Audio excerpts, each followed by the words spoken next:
काल माली खां पुछो मूं गुल छाले था टिणन।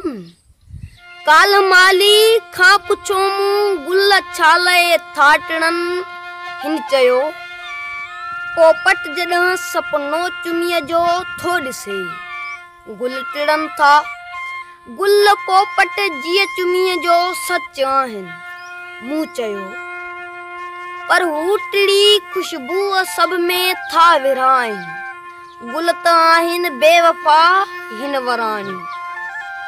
ईअं न आहे हिन वराणियो, ईअं न आहे वास में छाहे रखियो। हीअ गुलनि जो आगुबार हा उहो जंहिंखे वणे। भुलिजा खणी पर सभोई ॻाल्हि आहे रस जी, रस जे उन चस जी। पर सभोई ॻाल्हि आहे रस जी, रस जे उन चस जी। गुल था जो साह में सांढे रखनि, मुंतज़र रखणियूं टिकाए पल पल। पोपटनि जो सिक मंझां रस्तो ॾिसनि था। तो कॾहिं नाहे ॾिठो कीअं तड़पी गुल कनि था इंतज़ार।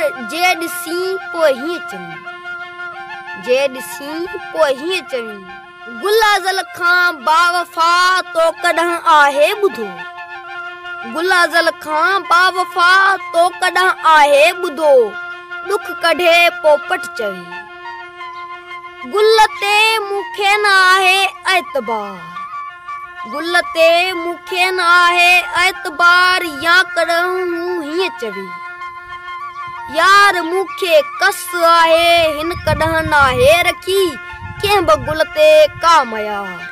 मूं पुछो जे ईअं आहे त पोइ छो कुल ॼमार पोपटनि खे चैन नाहे, छो फिरनि था बेक़रार।